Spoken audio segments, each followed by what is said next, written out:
Welcome to the Psychic Times Tarot 101, Episode 3. And today we're going to talk about two different cards.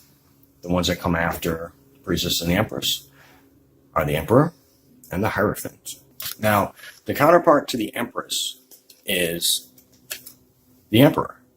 And funny enough, the counterpart to the Priestess is the Hierophant. The Emperor is all about, when he's upright in a reading, authority, establishment, structure. He's a father figure, and he takes control and he establishes order. With him in charge, if he's upright, you will feel safe and you will feel like you have. It's like saying this is when you trust the government. When you don't trust the government, it's usually this way. Okay, that means it's domination, too much control, lack of discipline, being inflexible and stuff like that. And you don't want to do that. That's just no good way to roll. All right. On the other hand, where the Emperor is about the earthly domain, material world, order, structure, government here, making things work. His counterpart, the Hierophant, takes care of the spiritual world, beliefs, traditions. The interesting thing about this one is, though, this is more about established religions, established things like that have been around for a long time. So you got to think Judaism, Christianity, Buddhism, Islam, and religions that have been around for a long time that have established books and established set way of doing things that have been followed for a long time. He is a keeper of the traditions, and those traditions work. Usually this is a good thing. This guy's a counselor, the advocate, the teacher. This guy, okay, earthly order. You're going to feel safe when things are right and structure and law and order is in the land. This is a guy, okay? You look at him, he's got armor. He's got the sign of Aries, okay? But the Aries is on stone, okay? So it's hard to explain, but Aries usually can be impulsive, but the Emperor's not. Okay, he usually is stable. If he's impulsive, he's upside down. Okay, a lot of times as a ruler, he is associated with Jupiter and Zeus. Okay, but see how he's got the Aries too?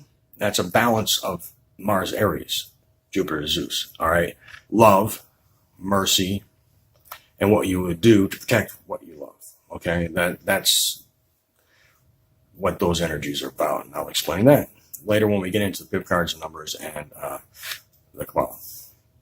But right now, you're right, he cannot. Well, it's not that he doesn't feel emotion; it's that he's armored.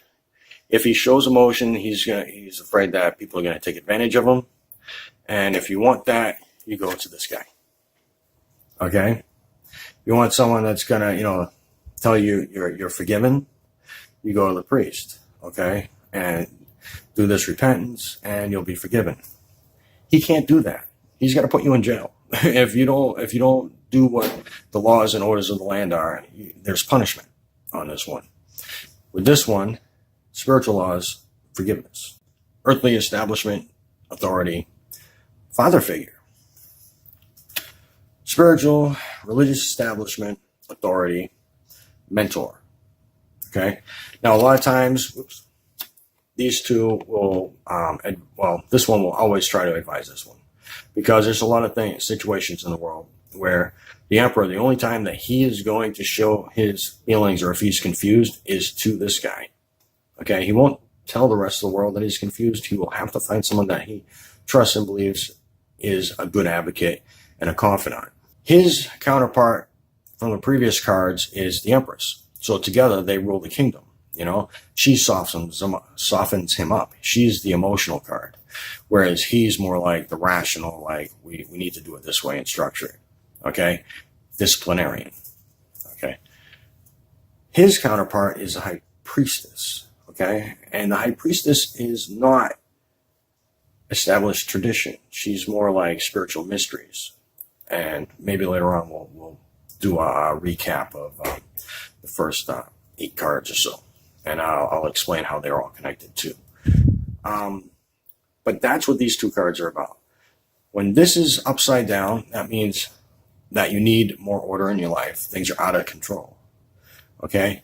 When this is upside down, it means that you need more order, and you need to return to some kind of tradition to get yourself back on the spiritual path. Okay? Also, when this is upside down, usually it means someone that doesn't go to church, or someone that's leaving it, or they just have a wrong idea of the beliefs and the system, and they're kind of breaking the system, and they need to, straighten up. Same thing with this guy.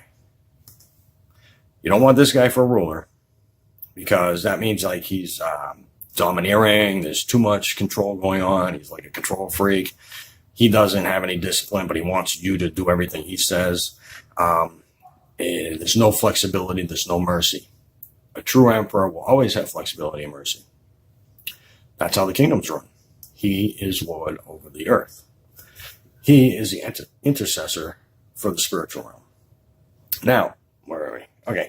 In his staff, let me see if I can get into focus. There are 3 levels. Okay. So, and the staff is a rod. And through the rod, there are 3 lines, okay? Now, what those represent are the superconscious, the conscious, and the subconscious or unconscious. And the rod going straight through it is all about connecting all 3 of those and making them work. That's what these cards are about. They're more about structure, order, discipline, following the rules, authority figures, that kind of thing. And that's kind of more like the 2 masculine powers that are archetypes that these cards are dealing with. Last episode, we dealt with a little bit of the feminine. This time, we're trying to get into the masculine and explain how these work. Now, no matter what, all of these archetypes are within you. And so everybody has feminine and everybody has masculine. And it's when we allow them, when we dust them off, clean them off, and allow them to be the energies that they are, they work well for us. If we try to repress them, then usually chaos ensues. Something happens, So everybody has a high priestess in them, and everybody has a hierophant in them.